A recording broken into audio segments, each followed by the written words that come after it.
Buenas tardes, vamos a comenzar la sesión. Déjenme compartir acá mi pantallita.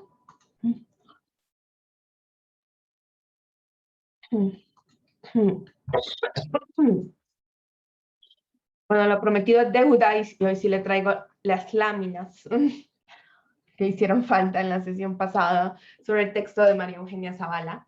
Y bueno, para los que no lo han leído, pero igual lo van a tener que leer porque ahí les puse una tareita, son 3 preguntitas sobre la transición demográfica muy sencillas como para dar por visto este tema y para que ustedes lo tengan presente. Entonces, y bueno, uno sí tiene que ver con esta lectura. Entonces, lo que nos comenta María Eugenia Zavala en su texto es que la transición demográfica, como lo vimos, ¿no? En América Latina, se hizo de manera muy tardía, pero muy veloz, muy acelerado, ¿no? Entonces, que esto es justamente porque la disminución en la mortalidad se dio ya entrado en el siglo XX, ¿no?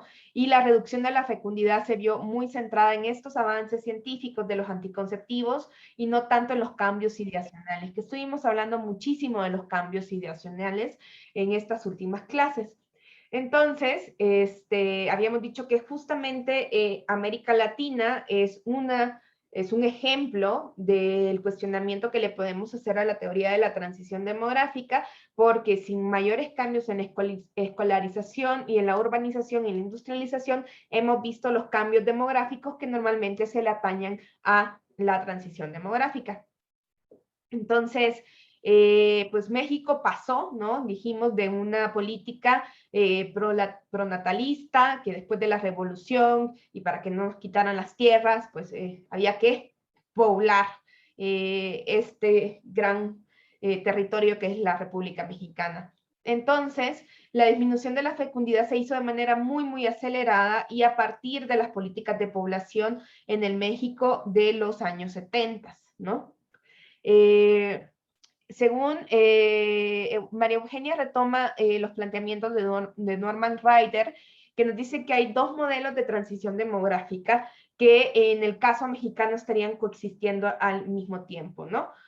Uno es de las sociedades que inventaron la modernización, es decir, la transición demográfica tal y como se dio en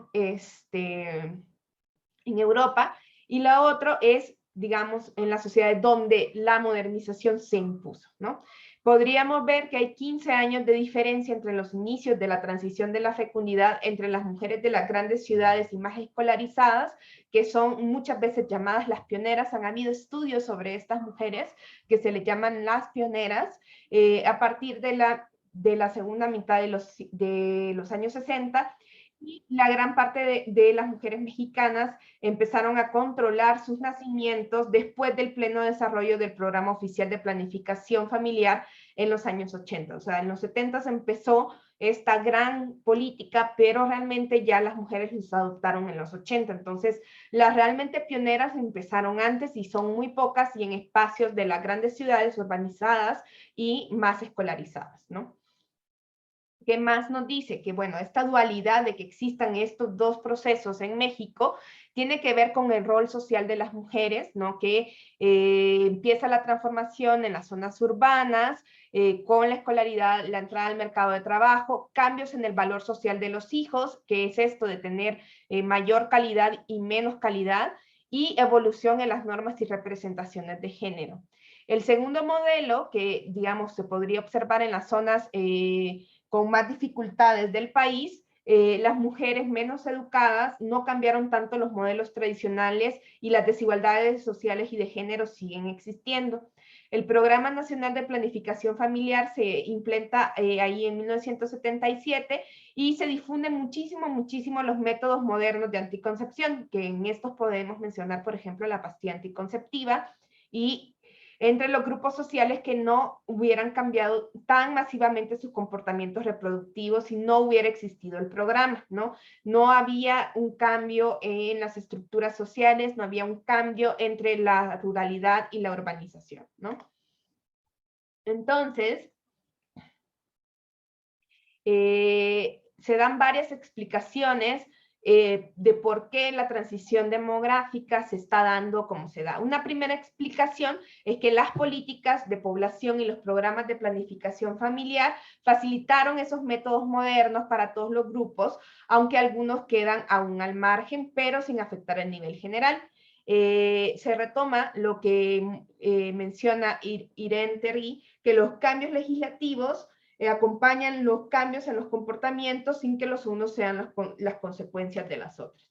El segundo tipo de explicación se basa en los cambios en los roles de género, donde las mujeres son fundamentales en las transformaciones demográficas y sociales, ya que la limitación de los nacimientos se basa en los métodos femeninos de anticoncepción. O sea, eso está claro, porque acuérdense que estábamos hablando antes de los 90, que dijimos que donde los hombres empezaron a tomar un rol un poco más activo en la anticoncepción, pero estos cambios se dieron a partir de los años 70 y la política de población. Entonces, ¿de qué métodos estamos hablando? De la píldora, del dispositivo intrauterino y de la esterilización femenina. La participación femenina también aumenta significativamente y esto también tiene que ver con los mismos avances que hubo en el proceso de escolaridad.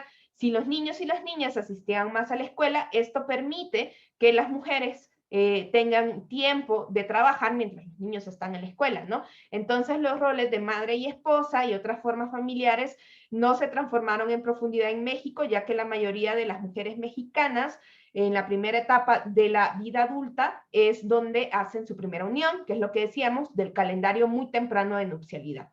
Y esto explica por qué persiste una fecundidad temprana con edades jóvenes de entrada en la unión. Eso es algo que se mantiene y se sigue manteniendo en México a pesar de eso, ¿no? Y un tercer tipo de explicación se refiere a que hay dos tiempos en la reducción de la fecundidad hacia niveles más bajos. Retomando un trabajo de Festi, podemos ver de que en los países europeos y en Estados Unidos se da como dos momentos. Uno en que se baja la fecundidad, digamos, en términos de intensidad, en el sentido en que se baja la intensidad, pero las familias siguen siendo, se concentran en las fecundidades más, en las edades más jóvenes, o sea, no hay un espaciamiento de los hijos. Y luego, al estudiar estas otras sociedades donde sí hubo cambios ideacionales, podemos ver que luego de esa etapa donde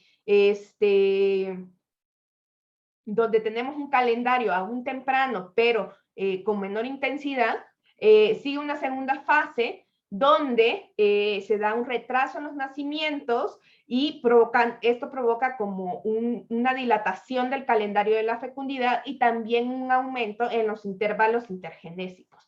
Pero esta de acá nunca se dio en México. Nos quedamos en esta de acá. Entonces, la transición demográfica mexicana se dice que es original en el sentido en que su efecto principal sigue estando alrededor de la nupcialidad temprana y que, bueno, es compartido por algunos otros países, como ya habíamos señalado, pero que la mexicana tiene sus características propias. Bueno, esto era lo que se había quedado en el tintero, yo por querer andar resumiendo la clase, dado que ya tenemos poquitas sesiones, se había borrado. Listo. Entonces hoy sí vamos a entrar al tema de la migración. Espérame.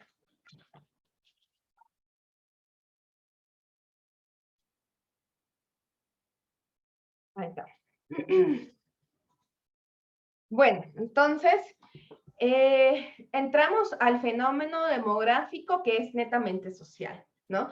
La natalidad y la mortalidad pues tenían componentes biológicos, ¿no? Bueno, o al menos hay ahí una discusión acerca de si existirá ahí un gen para migrar, ¿no? Imagínense que fuéramos como las gaviotas y las aves, ¿no? Que sienten y tienen estos instintos de migrar. Bueno, no está comprobado eso, queda a nivel de especulación aún si existe alguna propensión natural, biológica a migrar.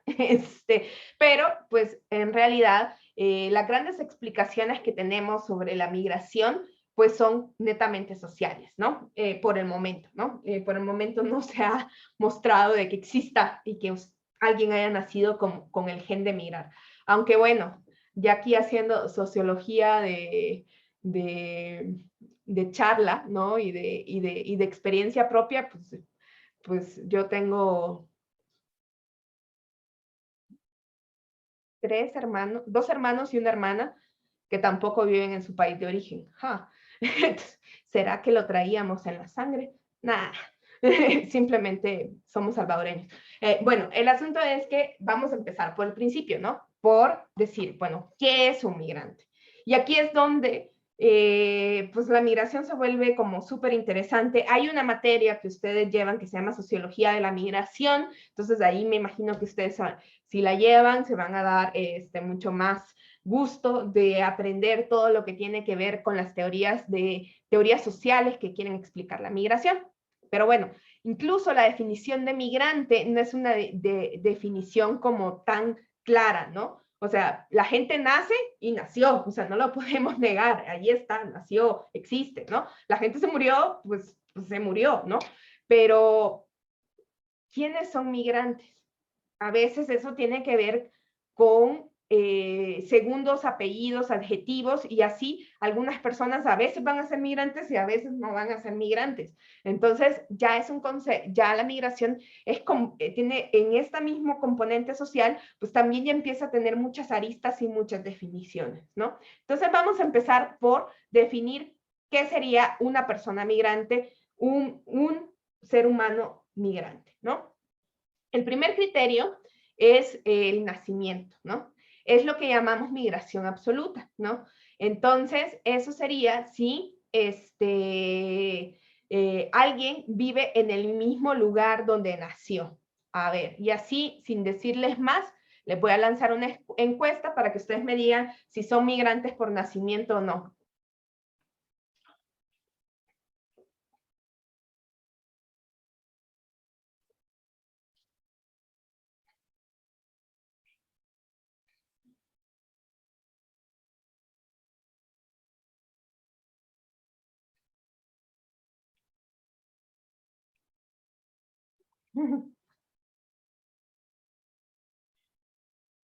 Ahí está, dicen que hay un sí que es no.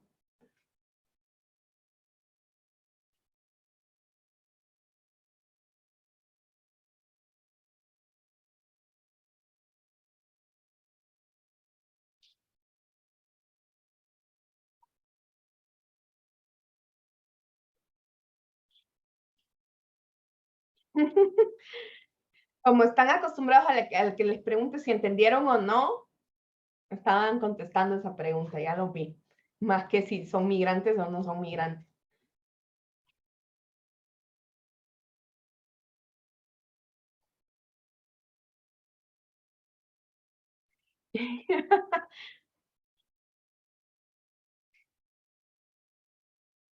Dice Rodas que él migró del útero de su mamá a un hospital. Dice, ahí está. Me faltan 2 votos de personas si son migrantes o no son migrantes. De nacimiento, ¿no? Es si nacemos en el mismo lugar, si vivimos en el mismo lugar donde nacemos. Y eso le llamamos migrantes absolutos. Yo aquí fui bastante general, ¿no? Porque ya vamos a ver que va a depender, ¿no? O sea, la migración incluso, ya le vamos a incorporar otro criterio, ¿no? De qué significa otro lugar, ¿no? Por ejemplo, ¿no? Ana nos pregunta, ¿no? Que si valen migraciones en el mismo lugar. Ahorita lo dije así nomás para que ustedes pensaran si son migrantes o no, porque después también vamos a tener que definir cuál es el espacio que estamos, el espacio físico que estamos definiendo, ¿no? Hay mediciones tan granulares como migración municipal, hay migración interestatal y hay migración internacional, pero ese es otro criterio con el que podemos medir la migración, ¿no? En este caso, por ejemplo, Vivian sería una migrante intermunicipal y así. Entonces, pero tenemos que ir definiendo criterios, ¿no? Esto no pasaba con los otros fenómenos demográficos. Con los otros fenómenos demográficos, bueno, la gente, no había duda en que ustedes me decían, bueno, alguien, cuando les decían, no, bueno, los eventos que vamos a contabilizar, que tienen que ver con los nacimientos y las muertes, no los poníamos en duda. Hoy, realmente, ¿cómo vamos a contar a esos migrantes, no? Es una duda existencial que vamos a ir resolviendo a lo largo de esta sesión, ¿no? Entonces, se usa el criterio de nacimiento y esta migración se llama absoluta, ¿no? Tiene que ver con el evento generador del nacimiento, ¿no? Completamente distinto a si se tiene la nacionalidad, ¿no? Los estatus legales son algo diferente que se pueden estudiar en términos de la migración, pero la migración en términos demográficos se va a medir como el movimiento, ¿no? Entonces, así una persona tenga la nacionalidad, por ejemplo, mexicana, pero si nació en otro país, tendría que ser un migrante absoluto, ¿no?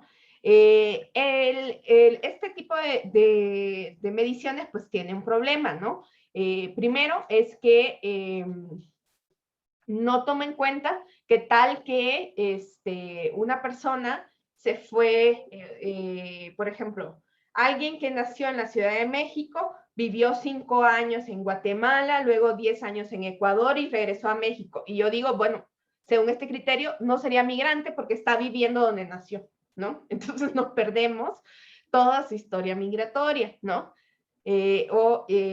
Pues, bueno, no sirve tanto para medir lo que ahorita está muy en boga de medir, que es la migración de retorno, que es cuando los emigrantes vuelven a su lugar de origen, ¿no? Otro criterio que podemos hacer para empezar a contabilizar a los migrantes tiene que ver con la residencia anterior. Y ahí, pues, habría que definir qué es residir en un lugar, ¿no? Entonces, si ven, todo tiene su complicación, ¿no? Porque, ¿qué es el que ustedes realmente residan en un hogar? Ya ahorita vamos a hablar de esto, ¿no? Porque uno dice, bueno, yo soy un ave de paso y no tengo lugar donde residir y me muevo cada 3 meses. O sea, una persona así súper hippie, o digamos, no podría, o sea, hasta eso sería complicado a veces de medir, ¿no? En algunas ocasiones decimos que la residencia habitual es una residencia donde yo al menos espero quedarme 6 meses, ¿no? Entonces, a veces esta residencia se pregunta directamente por la fecha donde usted hace, su residencia anterior, dónde fue y cuándo fue, ¿no? Entonces se puede medir así de manera general. O la más tradicional que vamos a ver hoy en unos ejemplos que traigo de las encuestas mexicanas, de cómo se pregunta, normalmente se pregunta, usted hace 5 años dónde vivía, ¿no? Entonces, y eso nos hace saber que las personas hayan migrado. Entonces, aquí es importante definir el espacio temporal. Por ejemplo, vamos a revisar la ENADIT, que la ENADIT pregunta esto, usted dónde vivía hace 5 años, usted dónde vivía hace 1 año. La ENADIT pregunta los 2 espacios temporales para ver migraciones en espacios más cortos y recientes, ¿no? Entonces, eso es otra forma de definir la migración. Normalmente a los migrantes definidos de esta manera por un periodo de tiempo se les llama migrantes recientes, ¿no? Entonces tenemos migrantes absolutos y migrantes recientes. Yo, por ejemplo, no soy una migrante reciente, soy una migrante absoluta. Sí pongo en términos de residencia el país, ¿no? Luego podemos medirlo también en términos de quién migra, ¿no? Y esto es importante porque ahorita estoy yo hablando de la migración, pero podríamos hablar de emigrantes y inmigrantes, ¿no? Ahí me equivoqué, era todo migrante es un emigrante y un inmigrante, inmigrante, inmigrante. ¿Por qué? Porque va a ser un espejo, ¿no? La persona se fue de un lugar y llegó al otro. Entonces, en términos de si donde lo estamos contabilizando es el origen o el destino, va a ser emigrante o inmigrante. Emigrante va a ser de dónde se va, según el lugar de origen, y inmigrante es según el lugar de destino, ¿no? Entonces, los mexicanos que se van a Estados Unidos son inmigrantes en México, digo, son inmigrantes en Estados Unidos, pero son emigrantes en México, ¿no? Y luego, pues vamos a tener que definir en qué esfera estamos midiendo. Si estamos midiendo la migración internacional, la migración entre regiones, la migración municipal, eso es otro elemento que podemos considerar para medir la migración. Y luego también vamos a poder tener otros tipos de migrantes. Hay migrantes que migran una sola vez, se les llama primarios, y los que migran más de una vez son secundarios. Según la temporalidad que les decía, que normalmente se mide a partir de la residencia anterior, los podemos medir como recientes o no recientes. También podemos ver la migración de carácter reiterado o migración en cadena o gradual, ¿no? Y aquí siempre hago referencia a la canción de los Tigres del Norte, de 3 veces mojado, que es sobre los salvadoreños, por cierto, porque son mojados en Guatemala, mojados en México y mojados en Estados Unidos, ¿no? Entonces eso es una migración gradual, o sea, probablemente pues que se quedan un rato en un país, luego se asientan en el siguiente y luego no llegan de un solo, ¿no? En algunas ocasiones, ¿no? Según la relación del destino con el lugar de nacimiento, que eso ya decíamos que tiene que ver con la migración absoluta, y según la unidad que migra, ¿no? Durante muchos años, la migración internacional era básicamente masculina, por eso puse ahí hombres, ¿no? La migración interna era de gran rostro femenino, ¿no? Luego se movió los estudios de migración hacia núcleos y familias, ¿no? Ustedes más que nadie pueden ver, por ejemplo, estas caravanas migrantes donde ya no solo está la imagen de la migración, hoy probablemente lo que nos imaginamos cuando ustedes piensan migrantes centroamericanos, probablemente ya no se imaginan a hombres solos cruzando, sino que a familias completas, ¿no? Entonces, eso también es un elemento en términos de quién es el que migra, que podemos estudiar y revisar la migración, ¿no? Entonces, ¿no? La migración va a diferir de la fecundidad, ahí se me fue una S, y la mortalidad no solo en magnitud, sino en la naturaleza del proceso, ¿no? Entonces, la migración implica moverse a través de algún límite definido geográficamente. Tiene que ver con la movilidad de las personas, con la intención o con el resultado de cambiar el lugar de residencia normal, ¿no? ¿Por qué vamos a entender por residencia normal o habitual? A veces se define por alguna cuestión de que las personas se quieran asentar en cierto lugar o por el tiempo que tienen pensado quedarse en un lugar. Entonces, lo que yo les decía, ¿no? Mientras nacimiento y muerte son inequívocos, la migración va a depender de varios elementos para medirse. Va a depender de las unidades especiales definidas geográficamente, como nos decía su compañera. No sé si soy migrante porque no me ha dicho cuál es el límite geográfico para yo saber si soy migrante o no. Entonces, una persona puede ser migrante para el analista que busca cambios en poblaciones, por ejemplo, municipales, pero si alguien está estudiando la migración internacional, entonces para ellos no vamos a ser migrantes, ¿no? Por ejemplo, para los que estudian migración reciente, yo no soy migrante. Para los que estudian migración absoluta, pues sí soy migrante, ¿no? Y por eso, ¿no? La migración va a tener una cobertura bastante más fuerte acerca de, pues vamos a tener más problemas con la información y los datos. No hay un registro administrativo como el que teníamos con la natalidad y la mortalidad, pues que teníamos directamente un registro administrativo. Y a eso se le suma también las condiciones en las que se hace la migración, ¿no? Si todos migraran legal y pasaran por la frontera, seguramente tendríamos otro tipo de datos, ¿no? Pero en este caso, pues en muchas ocasiones no tenemos nada de eso, ¿no? Entonces,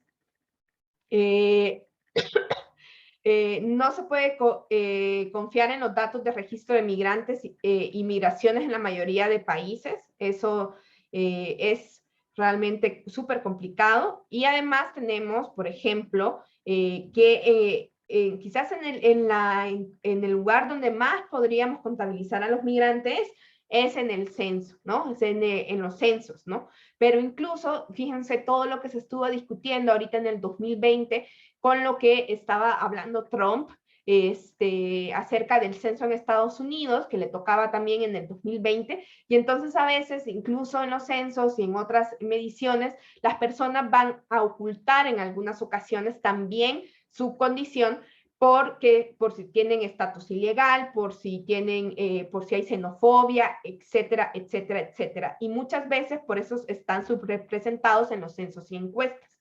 En los censos, si ustedes se acuerdan de la charla que nos dieron las personas de INEGI, sabemos que hubo un operativo especial que iba hacia lugares que no eran hogares, ¿no? Que eran, por ejemplo, los albergues, y esto sí se puede ver en los censos. En las encuestas es raro que pues tengamos información sobre este tipo de habitaciones donde seguramente van a estar los migrantes en peores condiciones. Entonces, eso es un sesgo que siempre vamos a tener en las encuestas acerca de la migración, si lo estamos estudiando desde el país de destino.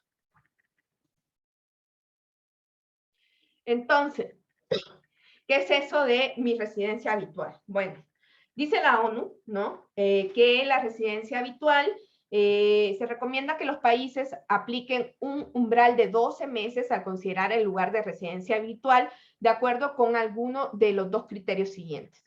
Uno, que el lugar en que la persona ha vivido continuamente durante la mayor parte de los últimos 12 meses, es decir, durante al menos 6 meses y un día. Entonces, si ustedes vivieron 6 meses en un lugar, pues esa sería su residencia habitual, si ustedes tienen como problemas de identificar eso de cuál sería su residencia habitual.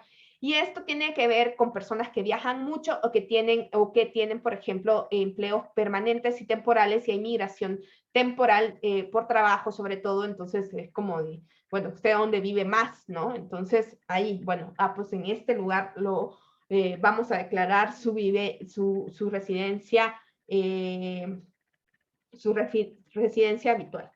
Y luego, el lugar en que la persona ha vivido continuamente durante al menos los últimos 12 meses, sin incluir las ausencias temporales por vacaciones o asignaciones de trabajo, o tiene la intención de vivir durante al menos 12 meses.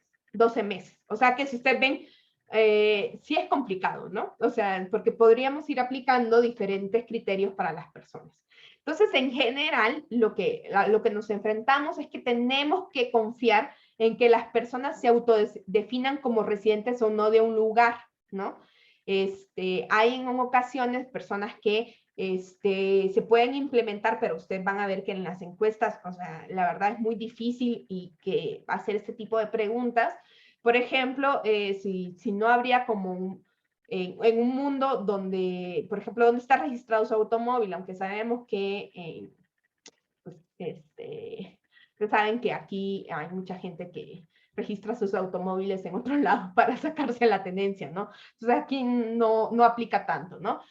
¿Dónde pagan los impuestos? Eso nos podría dar un lugar del lugar geográfico, la demarcación geopolítica donde vive, dónde votaron, pero ya sabemos que aquí tampoco eso aplica demasiado, ya sabemos que un montón de gente no cambia su INE, dónde duermen, dónde pernoctan, etcétera, ¿no? Pero en general, pues casi siempre esta residencia habitual, pues sí tiene un componente como subjetivo y en el que nosotros le tenemos que creer a la persona cuál es su residencia habitual, ¿no? Entonces, eso es como de, o sea, mete ya mucho más ruido porque, como les decía, ¿no? La gente pues nace o muere y eso es inequívoco.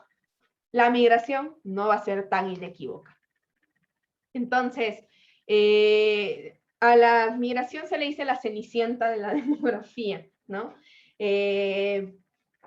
Porque pues, es difícil de medir, ya lo vieron, ¿no? Hay un montón de criterios, hay un montón de maneras de contabilizar, tenemos que pensar lo voy a hacer desde el país de origen, lo voy a hacer desde el país de destino, lo voy a hacer migración reciente, lo voy a hacer migración absoluta, lo voy a hacer migración de retorno, voy a hacer migración interna, internacional. O sea, entonces sí se necesitan a veces encuestas de migración especializadas y no hay demasiadas. Por su carácter, hay un proyecto de Princeton que es el Migration Mexican Project de Douglas Massey. Si están viendo o solo ven mi pantalla, sí, sí ven esto, ¿no? Sí. Bueno, este sitio que parece como GeoCities es un sitio, si ustedes ven, ellos tienen una sede en Guadalajara y bueno, empezaron con el Mexican Migration Project, que es una etnoencuesta. ¿Ustedes habían oído hablar de una etnoencuesta? Lo que tienen es,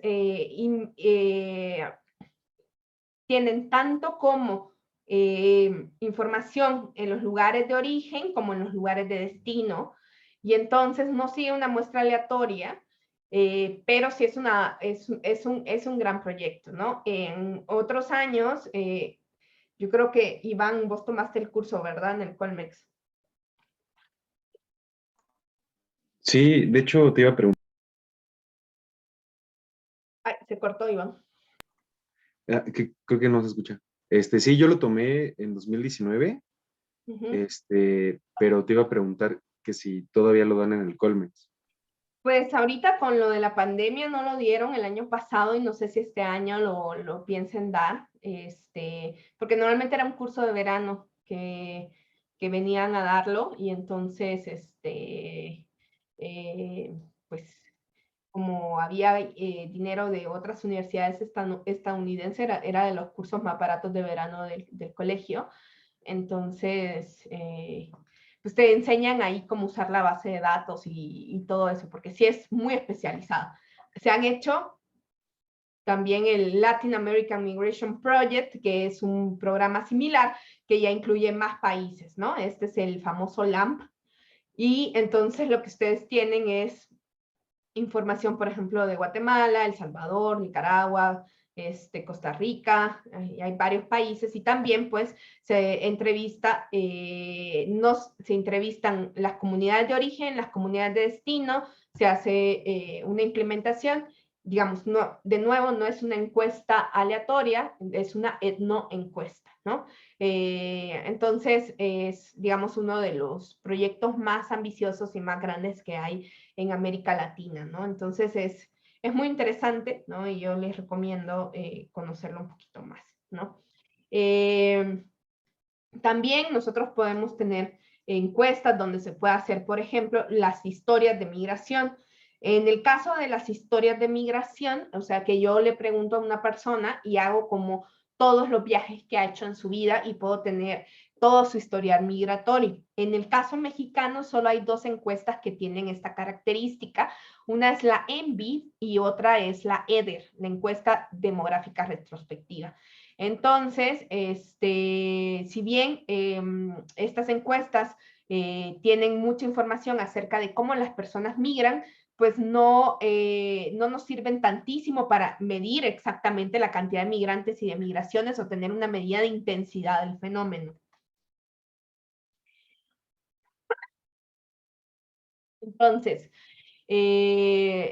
a veces podemos medir la migración en términos de la residencia en algún momento específico en el pasado, ¿no? Esta información se recopila muy a menudo, además de la de nacimiento, con el objetivo expreso de proporcionar datos sobre la migración reciente. Normalmente en las encuestas, como les decía, podemos verlo que les preguntan, ¿ustedes hace 5 años dónde vivían? Entonces, si ustedes no vivían donde viven ahorita, entonces son migrantes recientes. Voy a lanzar una encuesta para que si ustedes me digan que tomando en cuenta, pensemos a nivel estatal, ¿no? No vayamos tan granular, si ustedes son migrantes recientes.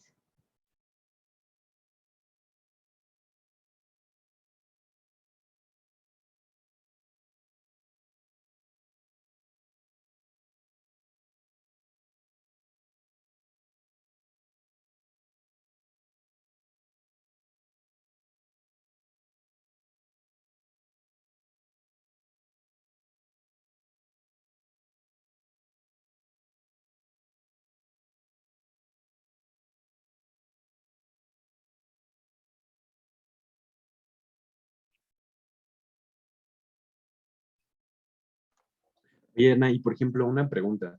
Ujú, Si alguien, por ejemplo, estaba en la universidad, ¿no? ujú, Eh, y era de, por ejemplo, Veracruz, y ujú. de repente, para estar en la universidad, rentó un cuarto, rentó un departamento en la ciudad para poder estudiar, y luego por la pandemia regresó, pero estuvo durante, no sé, supongamos 5 años en la Ciudad de México. ¿Es migrante otra vez? ¿Eso es migrante de migrante? Es migrante de retorno, porque Ah, regresó a su lugar de origen, ¿no? ujú. Digamos, tuvo una historia, un desplazamiento hacia la Ciudad de México y luego regresó a donde vivía. Eso es lo que me decís, ¿no? Ajá, Ese pero, movimiento de retorno es el que ahorita más se está estudiando en el caso mexicano, porque acuérdense que con la llegada de Trump y demás cosas, pues sí hubo mucho regreso, ¿no? Entonces, ahorita, digamos, se está estudiando mucho la migración de retorno y eso también se puede hacer, ¿no? Y las causas del retorno en este caso, pues no eran planeadas, pero sucedió, ¿no? Que era la situación de la pandemia, entonces regresaste a vivir a tu casa, ¿no? Sí, es migrante, migrante de retorno. Si ustedes cambiaron su dirección, son migrantes, ¿no? Ya dependerá, en algunos casos, por ejemplo, migración entre colonias, eso no se mide, ¿no? No se mide tanto, ¿no? Y se mide, ya se puede medir un poquito más intermunicipal y interestatal y internacional, ¿no? Pero veo que dicen algo en los chats. Cuando regresemos a presencial seremos retorno del retorno. Pues eso es una cosa importante, ¿no? Que este tipo de preguntas, como yo les estoy haciendo, tenemos el problema en que perdemos mucha de la información, ¿no? Si yo les digo, por ejemplo, justamente, ¿no? Si yo les pregunto ya cuando, bueno, regresamos a presencial y entonces ya todos estamos de nuevo en la Ciudad de México. Y yo les pregunto, ¿y ustedes hace 5 años dónde vivían? En la Ciudad de México, pero no contabilicé todos esos movimientos que ustedes hicieron, ¿no? O sea que hay un trade-off entre que yo haga un periodo más largo, yo puedo captar más migrantes. Entonces, cuando yo pregunto, hace 5 años, ¿usted dónde vivía? Pues puedo medir eso, pero no mido los pequeños saltitos que hay, ¿no? Es bien difícil, ¿no? Para eso necesitaríamos tener historias migratorias. Entonces, como les digo, sí es complicado de medir la migración, ¿no? Por eso el ENADIT se pregunta de las dos formas, ¿no? Tienes migrantes hace un año y migrantes hace 5.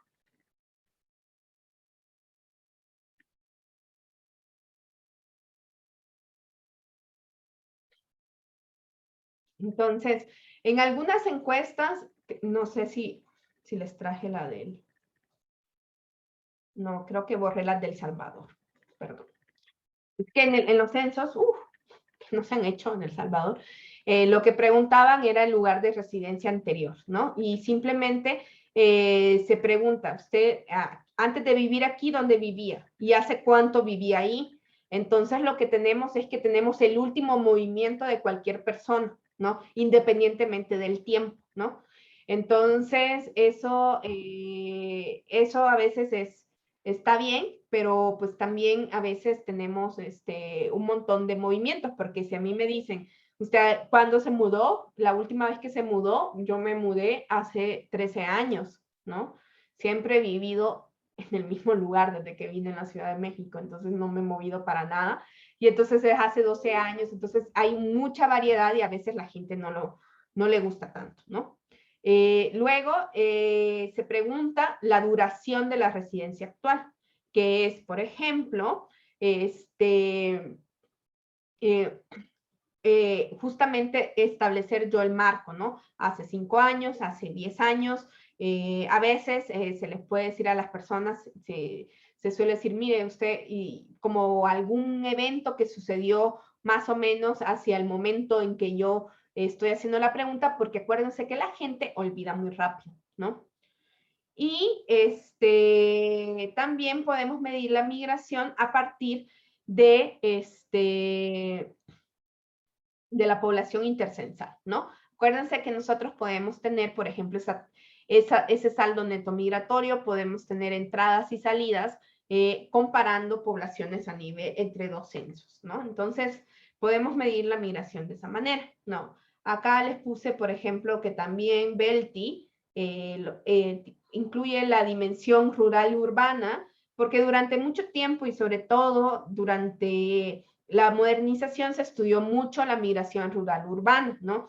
Incluso pues muchas veces se explicó, y una de las teorías sociales que explica la migración tiene que ver justamente con este proceso de modernización, donde nos dijeron que el boom de la industria, ¿no? Atrajo a las otras personas desde las zonas rurales, ¿no? Entonces, ustedes van a encontrar que también se puede hablar de la migración, por ejemplo, que me muevo, pero me muevo a otro espacio rural, que me muevo de un espacio rural a un espacio urbano, me muevo dentro de los mismos espacios urbanos, y la que quizás es menos estudiada es que del urbano se vaya a lo rural, ¿no? Entonces esto también es como otra denotación que BELTI nos pone en su texto, ¿no? De introducción a la migración, ¿no? De ahí retoma algunas de las cosas que ya les había dicho, como la migración de cadena y la migración gradual, la migración según la relación del destino, ¿no? Con el migrante, por ejemplo, ahí tiene que ver con la de retorno o con la de nacimiento, y también según la unidad que migra, ¿no? Eso ya lo habíamos visto. ¿Cómo se pregunta la migración, no? Aquí les traigo los ejemplos del ENADIT del 2018 y del censo del 2020, que son básicamente iguales, ¿no? Básicamente les preguntan a las personas si podemos tener una granularidad de hasta nivel de estado, porque lo que le pregunta es, si ustedes ven, así como se pregunta, aquí lo que podemos medir es la migración, es la migración a nivel estatal, ¿no? Entonces, a mí me preguntan en qué estado de la República Mexicana o país nació, y esta sería migración absoluta. Entonces yo digo, aquí en este estado, en otro estado, en Estados Unidos, porque buena parte de la migración de acá es de Estados Unidos, y esto tiene que ver también con los procesos de retorno, o en otro país, y ya se anota el país y se codifica el país, ¿no? Entonces, esto es lo que mide, por ejemplo, la migración absoluta, pero solo podemos medirla a nivel estatal, ¿no? ¿Y qué estoy midiendo yo aquí? Yo estoy entrevistando a la persona en el lugar donde reside, y lo que yo estoy viendo entonces es dónde nació, ¿no? Entonces, si es aquí en este estado, pues no es migrante absoluto, ¿no? Entonces, este es como se pregunta en estas fuentes mexicanas.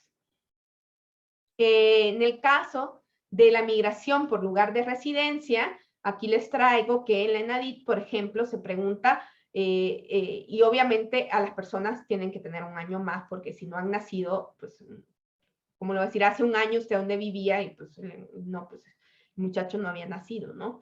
El bebé no había nacido. Entonces, si no, sería además del feto ingeniero, tendríamos el feto migrante, ¿no? Entonces, aquí tenemos que se le pregunta, hace un año, y se le pone justamente en agosto del 2017, en qué estado de la República Mexicana o país vivía. Y si ustedes ven, cambia simplemente eso, ¿no? Y entonces nos dicen aquí en este estado, en otro estado, en Estados Unidos de América, en otro país, ¿no? Entonces ustedes ven, estas preguntas nos permiten ver tanto cambios a nivel del país, pero también cambios en términos internacionales, ¿no? Porque las personas pueden haber residido en otros lugares que estén fuera del país. Entonces, más o menos es que estamos estudiando aquí la migración desde el lugar del destino, ¿no? Porque si la persona coincide donde reside, y vemos que se movió, entonces tenemos que esa persona llegó, porque la estamos anotando como residente, o sea, lo estamos anotando y lo estamos estudiando desde donde reside, ¿no? En la ENADIT también se pregunta por las causas de esa migración. Pueden ser, si ustedes ven, ya vamos a estudiar un poquito más estas cosas. Si ustedes ven, buscar trabajo se sigue poniendo como una de las primeras causas, reunirse con la familia, cambio de trabajo, estudio, deportación, desastres naturales, unión familiar, seguridad pública o violencia, ¿no? El listado de estas causas tienen que ver mucho con cómo se dan los procesos migratorios en México. Si ustedes ven, en la misma ENADIT se vuelve a preguntar algo muy parecido, pero hoy para personas de 5 años cumplidos o más. Y entonces ahí tenemos una migración reciente y una migración más reciente, ¿no? Entonces aquí cachamos a más gente, pero podríamos cachar, por ejemplo, personas que hace un año, si por ejemplo la misma persona nos contesta que hace 5 años vivía en otro estado, entonces podemos ver que esta persona ha migrado 2 veces en menos de 5 años, ¿no? Entonces acá, hace 5 años, en agosto del 2013, ¿en qué estado de la República Mexicana vivía? Y dice aquí, en este mismo, en otro, y ya se pone cuál, en Estados Unidos de América o en otro país, y las causas se mantienen, no más que, bueno, igual solo necesitamos que las personas tengan más de 5 años para preguntarles dónde vivían hace 5 años, ¿no? En el censo solo se hace la pregunta de hace 5 años, ¿no? Y la diferencia es que en el censo sí vamos a tener información del municipio, ¿no? Vamos a poder hacer migración intermunicipal con el censo, ¿sí? Ahí sí tenemos que le vamos a preguntar si es en este estado y ya en el municipio o alcaldía en que vivía, ¿no? Entonces, con el censo sí podemos medir migración muy granular a nivel intermunicipal, cosa que no podemos hacer con la encuesta nacional de dinámica demográfica. Entonces, si ustedes necesitan hacer estudios sobre migración intermunicipal, pues solo con el censo, mijos, no se puede con otro, ¿no? Y de nuevo, las causas de la migración, si ustedes ven, son las mismas. Ponen más abajito la de lo deportaron, lo regresaron, ¿no? Y en la ENADIT también hay un espacio que se llama de migración internacional, que acá esta pregunta es una estimación indirecta, porque yo lo que estoy haciendo es que al hogar, a los residentes, les pregunto si a alguien dentro de ese hogar migró. O sea que esta es una encuesta sobre alguien que no reside en el hogar, ¿no? Entonces, durante los últimos 5 años, usted o alguna de las personas que vive o vivía en este hogar se fue a vivir o a trabajar a otro lado, ¿no? Entonces esto busca medir estos tránsitos, aunque las personas no estén en el hogar que se está entrevistando. Entonces ya le dicen que sí, se hace un listado y se pone el número de migrantes y también luego se hace una entrada por cada uno de los migrantes, ¿no? Y se va diciendo, bueno, ¿cuándo fue la vez dónde vivía este señor? ¿Cuál era el rol de su hogar acá? ¿Cuántos años tenía? ¿Por qué se fue? Todo eso se le pregunta en la encuesta nacional de dinámica demográfica, ¿sí? Algo parecido también se hizo en el cuestionario, pero en la versión ampliada. Si a ustedes les tocó la versión ampliada, entonces les tendrían que haber hecho esta pregunta, que si durante los últimos 5 años, esto es marzo del 2015, a la fecha, alguna persona que vive o vivía con ustedes en esta vivienda se fue a vivir a otro país, entonces le dicen sí, no, si es que sí, se tienen que decir cuántas y luego a cada una se le pregunta su edad, su sexo, la fecha de la migración, el motivo de la migración, el país de destino.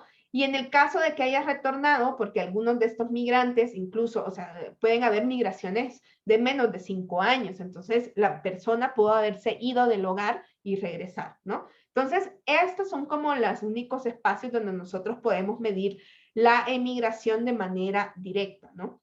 O sea, nosotros cuando contamos a la gente, por ejemplo, puedo contar cuánto de la gente que reside en un país es migrante. O sea que es fácil, digamos, entre comillas, contar a los inmigrantes, pero contar a los emigrantes, eso es mucho más complicado.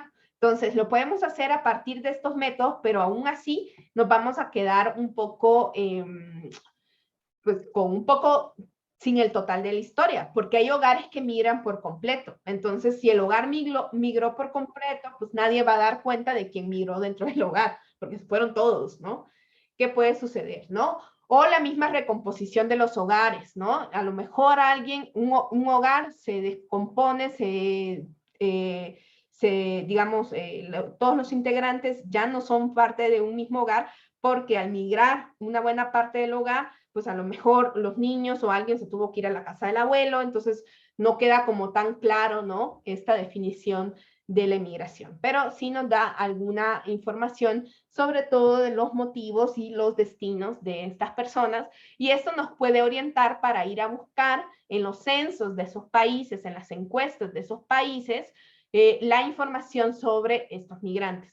O sea que nosotros, para ver si nosotros queremos estudiar los migrantes que se fueron, tendríamos que sacar todos los censos de todo el mundo, ¿no? Y contar cuántos mexicanos hay, ¿no? Entonces ahí podríamos saber y estimar cuántos mexicanos hay afuera, ¿no? Bueno, déjenme ver la hora. Bueno, si quieren, nos vamos a dar un pequeño receso de 10 minutos y volvemos para seguir hablando de la migración y revisando más así la ENADIT para que ustedes vean los tabulados. Los voy a revisar rapidito y luego vamos a hablar ya más de la parte teórica y de las causas de la migración, y ya en la siguiente clase vamos a hablar ya de la historia migratoria de México, ¿no? Y su carácter histórico, ¿no? Todo esto que tiene que ver con la relación con Estados Unidos y cómo México dejó de ser un país que, digamos, expulsaba migrantes a un país de destino de migrantes, ¿no? De origen a destino, ¿no? Y muchas veces se pensaba que México era un país de tránsito de migrantes, pero hoy cada vez más pueden estudiar a México también como un país de destino, ¿no? Listo, entonces voy a parar aquí la grabación, les pongo la musiquita. Debería poner 3 veces mojado, nomás porque sí. Bueno, vamos a continuar y vamos a revisar un ratito la ENADIT para que ustedes vean qué cosas vamos a poder utilizar de la ENADIT y de los tabulados del censo para que ustedes caractericen a sus estados. Aquí solo va a ser revisión de tabulados, porque sí es más difícil encontrar las tasas, como ustedes vieron. Para que nosotros pudiéramos contabilizar las tasas necesitaríamos medir esos migrantes. Entonces podemos medir migración interna, pero bueno, entonces lo que vamos a hacer para esta parte donde ustedes van a analizar la migración en su estado va a ser revisar los datos del ENADIT y del censo 2020 en términos de qué se respondió en estas preguntas sobre migración, para que ustedes puedan como caracterizar su estado en términos migratorios. Hay, por ejemplo, estados que son atractores de personas y que hay más personas, entonces tienen saldos netos migratorios positivos, y los saldos netos migratorios negativos van a hacer referencia a estados que están expulsando personas, ¿no? Entonces vamos a revisar esto de acá. Aquí tengo la ENADIT ya lista. Entonces en la ENADIT nosotros vamos a irnos a tabulados y vamos a ver los tabulados oportunos, que ya los habíamos bajado. Miren, aquí a mí hasta ya me parece que ya lo había bajado, ¿no? En alguna ocasión con ustedes. Y cuando ustedes bajan esos tabulados, así como cuando ustedes querían revisar para escribir sobre los determinantes próximos de la natalidad en su estado, de la fecundidad en su estado, entonces ustedes van a ver aquí hay un pequeño... Mi mouse no me responde.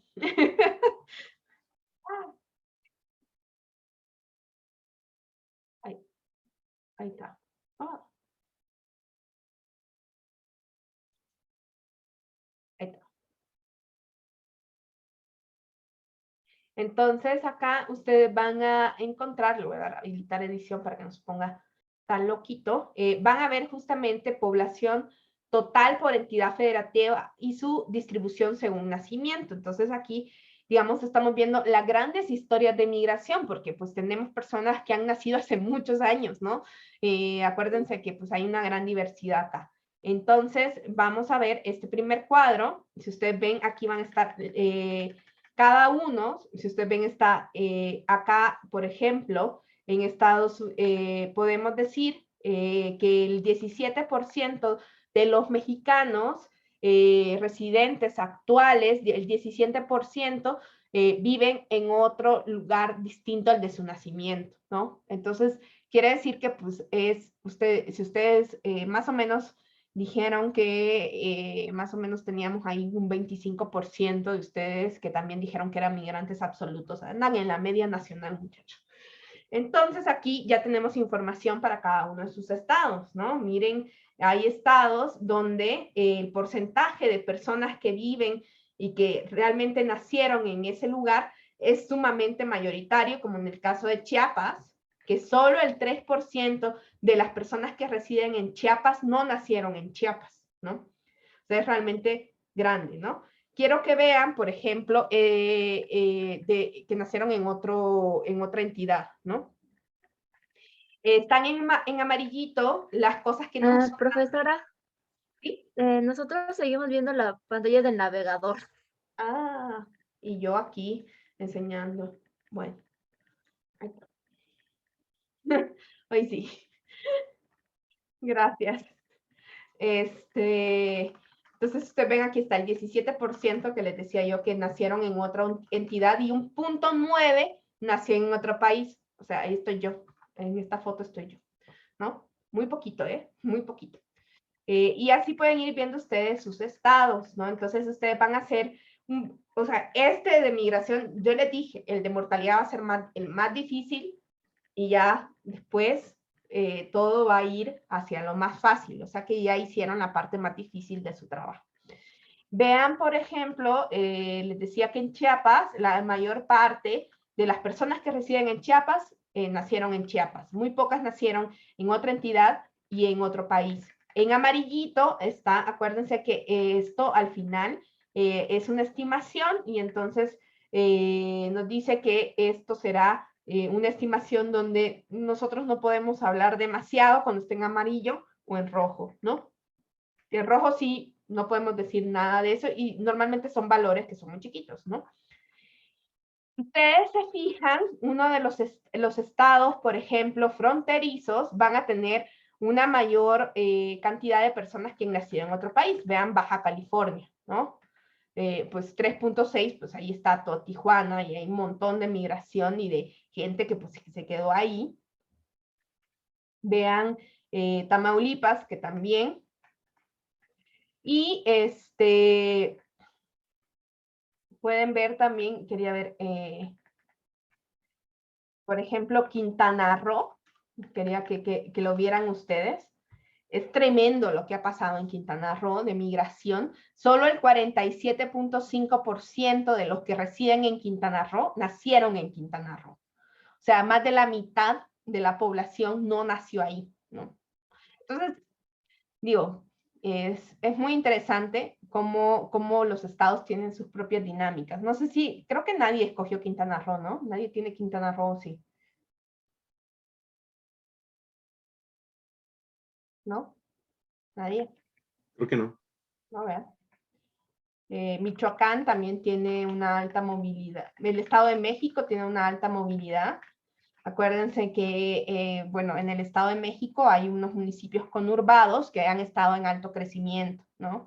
También tiene por eso esta parte de acá, ¿no? Porque se toma la Ciudad de México como otro estado. También vean, por ejemplo, la Ciudad de ¿Es la México. movilidad? ¿Ah? ¿F es la movilidad o S? ¿Cómo? ¿De las celdas? O sea, EF. ¿Cómo? Ajá, ¿ese es movilidad o cuál es? No, es la entidad y en otra entidad. Ah, ok, vale, gracias. Y yo así como de... Entonces, ya solamente, o sea, es interesante el lugar de nacimiento por eso. Veamos qué más tenemos. Tenemos la población nacida en otro país por entidad federativa, ¿no? Y acá no podemos tener información desglosada para cada uno de sus estados porque no da. ¿no? Si ustedes ven las estimaciones, no nos van a dar, ¿no? Para la 3 sí, para esta no. Entonces acá población nacida en otro país, ya sabíamos que hay más o menos 1 millón de personas que residan en México, que no nacieron en México. Y acá, pues, si ustedes ven, van a ver un montón de cosas en amarillito y en rojo, porque si es, sobre todo en los estados más pequeños, como esto es de la encuesta, vamos a tener menos información. ¿Qué más podemos obtener nosotros? Que esté por entidad, es este de acá, el porcentaje de inmigrantes, emigrantes y el saldo neto migratorio. Que acá es lo que yo les decía, que el saldo neto migratorio, si es positivo, significa que su estado es atractor de personas. Si es negativo, significa que su estado es expulsor de personas. Si está muy cercano a cero es porque más o menos los montos y los flujos son muy similares, ¿no? Que creo que ese es el único caso como de Colima. Pero ahí igual estas estimaciones están un poco complicaditas porque sí a nivel, los migrantes no son tantos, entonces eso también cuesta a veces capturarlos en las encuestas porque tampoco es una población tan populosa, ¿no? Veamos en los tabulados con respecto a la migración internacional. No sé qué le pasa a mi mouse.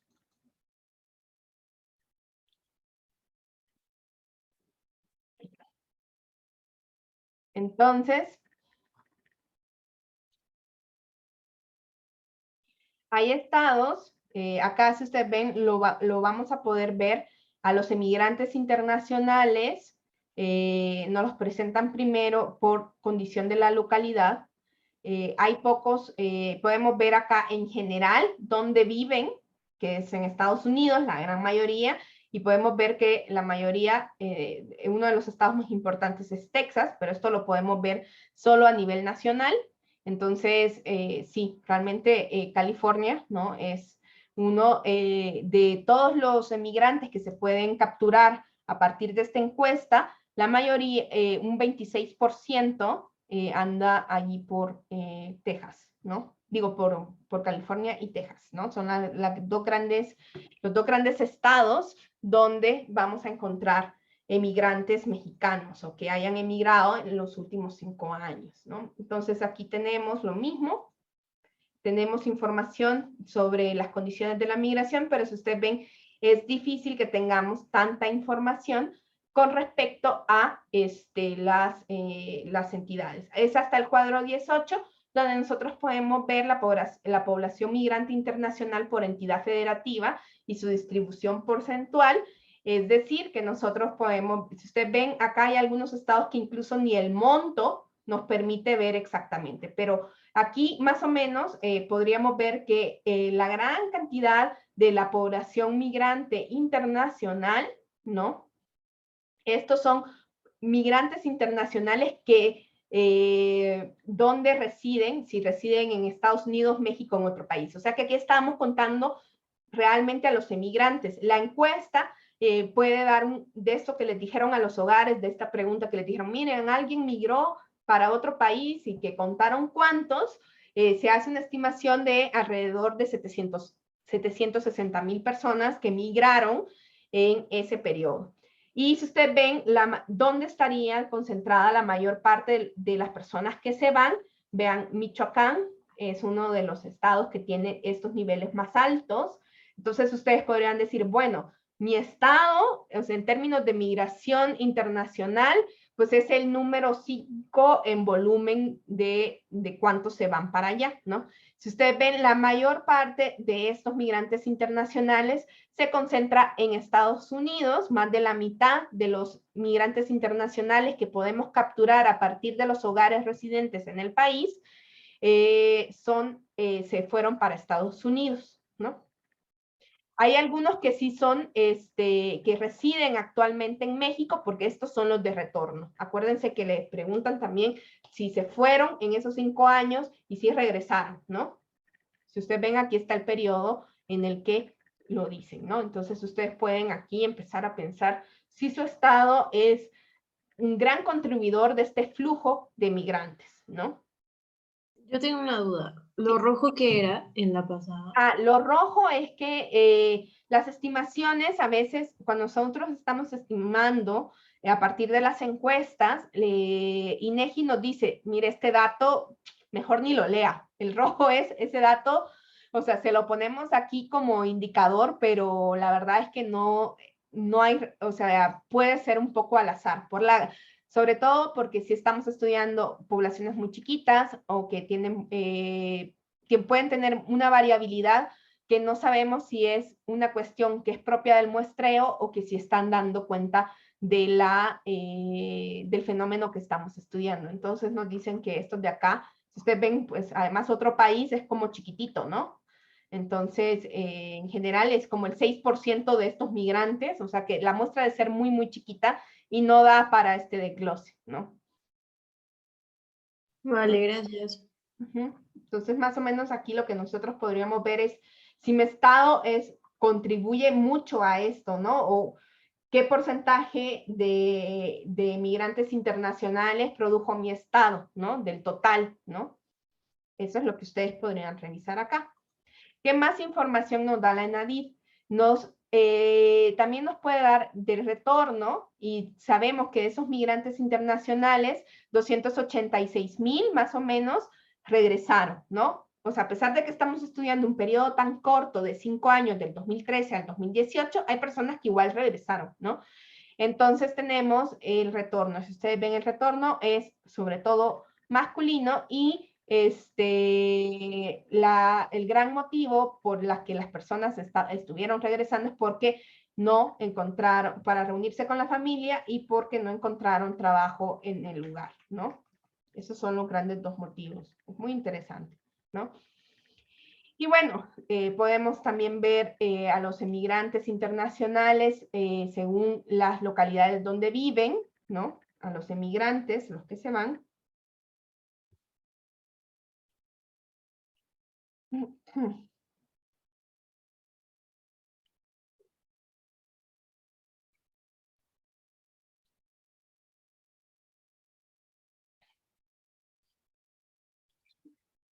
Y a los migrantes internacionales de retorno, ¿no? Ahí también están. Y bien, esto es lo que nos da la ENADIT. Vamos a revisar el censo.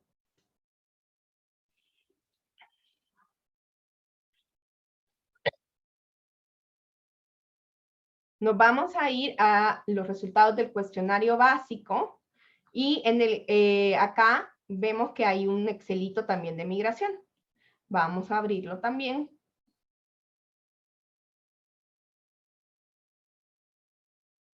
Y si ustedes ven, aquí también empieza así y hay un desglose que nos dice cuáles son las cosas que podemos ver a nivel de entidad federativa. Y ustedes pueden comparar esta información también. Si ustedes ven la ENADIT, nos da como muchas más causas y un poquito más, pero aquí también tenemos, por ejemplo, podemos aquí empezar a jugar con la entidad.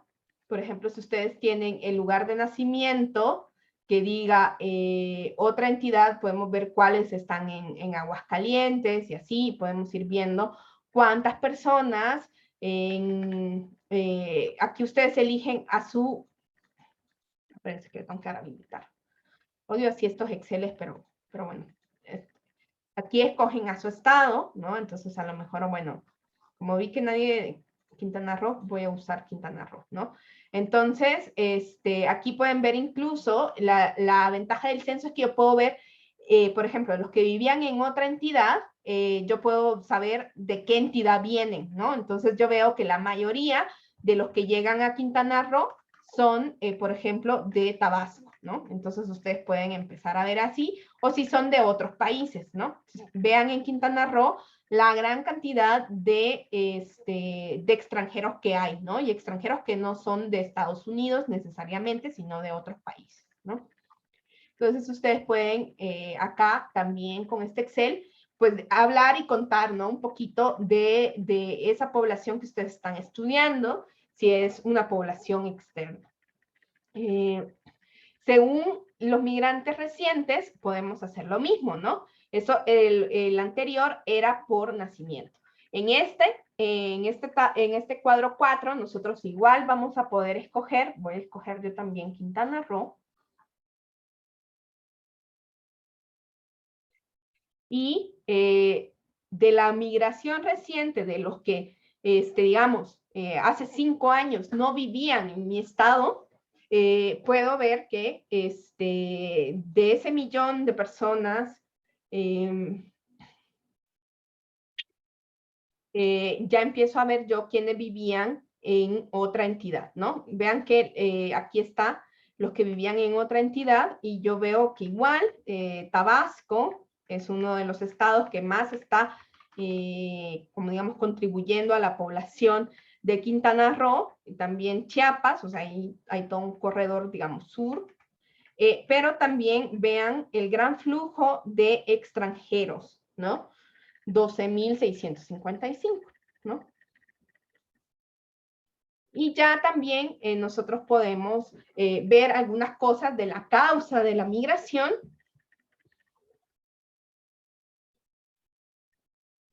Y esta también está desglosada por sexo, ¿no? Entonces aquí ustedes pueden escoger a su estado. Yo voy a usar Quintana Roo otra vez.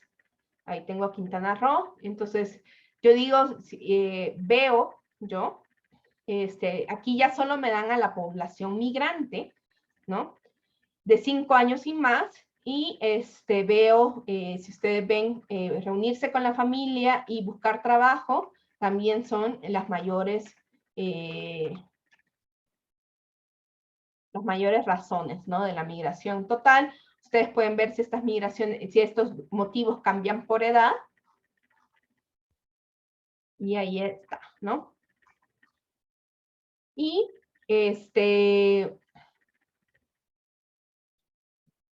acá esta no la voy a mostrar ahorita, pero esta no la tienen que analizar ustedes, no tienen por qué analizar la inmigración intermunicipal, ¿sí? Esa no la vamos a ver, solo la interestatal, no la intraestatal, ¿no? Esa pues es muy, muy desglosada y no la vamos a ver, pero bueno, si ustedes quisieran estudiar la migración al interior del estado es intra, no, entre estados es inter, y entonces tendrían que realizar esta tablita de acá.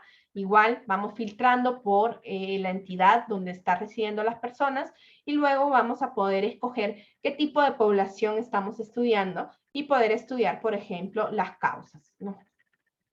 Y el saldo neto migratorio, ¿no? Aquí está de nuevo, aquí la diferencia es que podemos tener más desglose con el censo y tenemos, por ejemplo, hombres y mujeres, ¿no? Entonces voy a poner de nuevo Quintana Roo. Ahí está. Y ahí veo, ¿no? El saldo neto migratorio. Es positivo, ¿no? Hay más inmigrantes que emigrantes, ¿no? De Quintana Roo. Entonces, el saldo neto es positivo, ¿no? Este saldo neto se hace en términos de migración únicamente interna. Los inmigrantes serían solamente a nivel interno, porque aquí entonces podemos hacer como un circuito cerrado a nivel nacional, donde yo, pues las personas que tengo, puedo ver dónde vivían hace 5 años y entonces todas las personas son inmigrantes y emigrantes. Si ustedes incluso quitan este filtro de acá, vean que el saldo neto a nivel nacional siempre va a ser 0, porque los inmigrantes siempre, como estamos cerrando aquí el circuito en esta tabla, cuando hablamos hacemos como un circuito cerrado de migración interna, entonces todos los migrantes son inmigrantes y emigrantes, ¿no? Son inmigrantes en el lugar donde llegan y son emigrantes de donde se fueron. Entonces, como los tenemos a todos, ahí podríamos hacer. Voy a lanzar una encuesta para saber si esto quedó claro.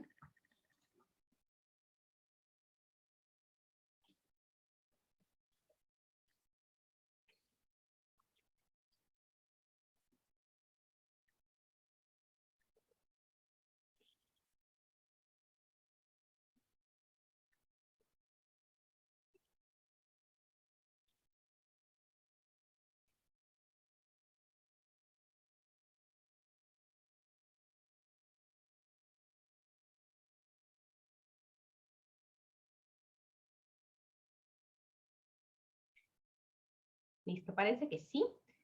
Y en el censo, hoy que ya publicaron también los datos del cuestionario ampliado, que acuérdense que el cuestionario ampliado es una muestra, entonces ahí también podemos bajar algunas cosas del cuestionario ampliado, vamos a poner en nacional y estatal, y también vamos a poder bajar un archivito de migración, que se parece mucho, nomás que hoy vamos a tener más información y también vamos a tener, por ejemplo, porque como tenemos toda la información de los migrantes, entonces aquí lo vamos a hacer, ¿no? O sea, vamos a saber si de nuevo acá vamos a utilizarlo de la misma manera.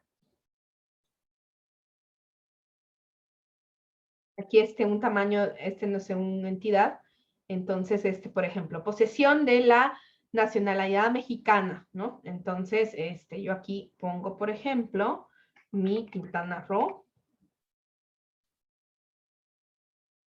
Si ustedes ven, como esta es encuesta, van a tener en cada uno de los tabulados un error estándar, un límite inferior de confianza, un límite superior y un coeficiente de variación.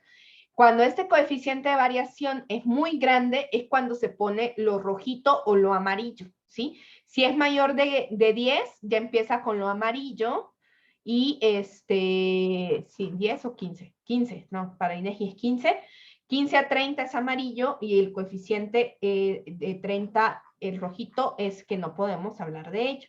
Entonces, yo por acá, entonces puedo decir, bueno, o sea, estas ya son estimaciones, ¿no? De población nacida en otro país, y la pregunta de si tiene o no nacionalidad mexicana, esa solo se hizo en el cuestionario ampliado. Entonces, si ustedes ven, en el caso de Quintana Roo, pues el 60% de estos migrantes tienen nacionalidad mexicana, ¿no? Luego, podemos ir viendo también la migración internacional. Vamos a ver de acá, los que dicen. Voy a poner de nuevo mi estado, y entonces yo así voy a ir construyendo una historia de mi estado con respecto a la migración. Entonces, aquí veo yo, estos son los emigrantes, ¿no? Se parece a esta, cuando ustedes vean lo de los emigrantes, esto implica que es de esa pregunta que le preguntaron a los hogares, valga la redundancia, de si había alguien que se había ido en los últimos 5 años, ¿no? Entonces, estos son los que se fueron, ¿no? Entonces, están los que se fueron, unos que volvieron, ¿no? Y otros que no volvieron, ¿no?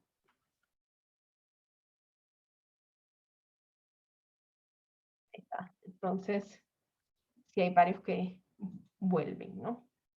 Y así sucesivamente, ¿no? Podemos ir viendo las causas. Estos cuadros se parecen muchísimo, y vamos a ver, por ejemplo, entidad federativa expulsora, acá, de nuevo, ¿de dónde se fueron estos? Voy a buscar mi Quintana Roo. Ahí está, y veo por sexo, ¿no? Miren, se van más hombres que mujeres, pero ya hay más mujeres. Esto es por edad. Vamos a ver la edad de los migrantes internacionales. Normalmente se concentra en las edades productivas. Si ustedes se fijan, la mayor parte es joven, ¿no? Entonces, la población que se va y que migra coincide con la entrada muchas veces al mercado de trabajo y a estar en edades reproductivas para trabajar afuera.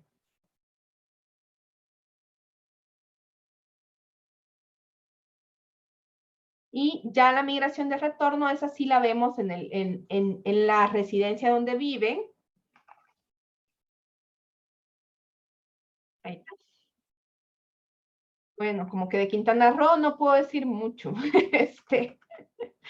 Y según la migración de retorno, como es poquita, ¿no? Son 1000 personas, pues no puedo decir demasiado, más allá que en promedio, cuánto tiempo pasaron afuera, pues son en este caso meses, ¿no? Probablemente busquemos otra, como por ejemplo Ciudad de México, que hay más habitantes. Vean, 11 meses también. Y pues ahí ya son más 14,000, y ya puedo ver también que la duración de la migración también es corta, ¿no? Migraciones muy cortas, internacionales, pero cortas, ¿no? Menos de un año. Y esto nos va a dar como pie para cuando nosotros ya veamos un poquito de la historia de la migración y este concepto de la migración circular, ¿no? Al principio, en aquellos tiempos, la migración se planteaba como una migración temporal de trabajo y por los mismos procesos que después se fueron dando, esta migración fue cambiando en este aspecto, ¿no? Entonces, vean acá, tampoco puedo decir mucho de Quintana Roo, Ciudad de México, pues es una grandota. Ahí vean cómo la causa, el 30% por motivos familiares y laboral por el 24%. Vean la importancia de las otras causas, o sea, no es mínima, ¿no? O sea, sí puede ser una causa que aquí, pues, aquí están los de violencia y desastres naturales, no son mínimos, ¿no? Estos migrantes y cada vez más vamos a estudiar este tipo de migración, ¿no? Esto lo vamos a ver también en la siguiente clase, ¿no? Creo que necesitamos, yo quería 2 clases, pero es probable que necesitemos 3 clases de migración.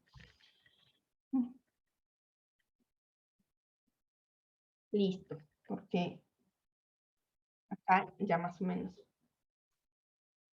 Y veamos la migración de nuevo por la causa.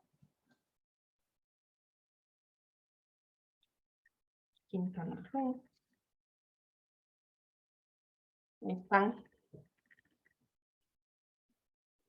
los migrantes que provienen de Quintana Roo, que son 5,000, los que se van de Quintana Roo y que se van para otro lado, pues los laborales son los más, ¿no?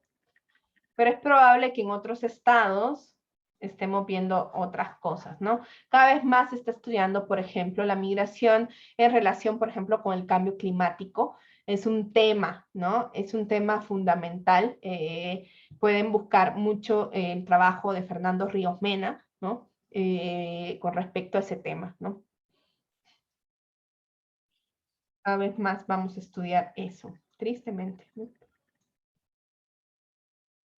Listo. No sé si alguno de ustedes quiere comentar algo o tiene alguna duda.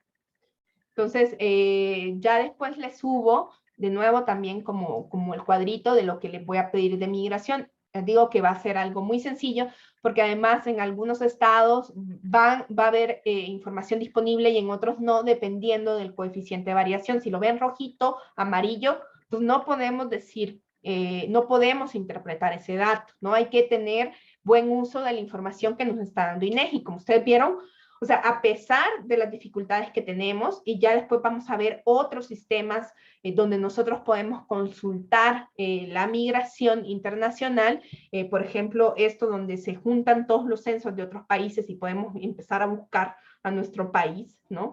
En que estamos estudiando. Entonces, esto es así, ¿no? Tenemos que buscar eso, ¿no? Entonces, hay muchísima información, pero la tenemos que usar de manera correcta, ¿sí?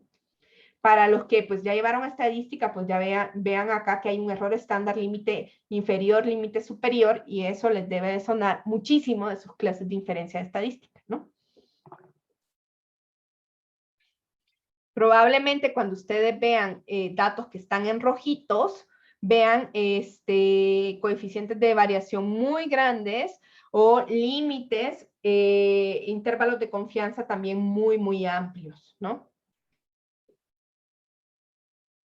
Ahí está. No sé si tienen alguna duda. Voy a lanzar una última encuesta sobre, si quedó claro, cómo consultar los tabulados de la ENADID y de el censo.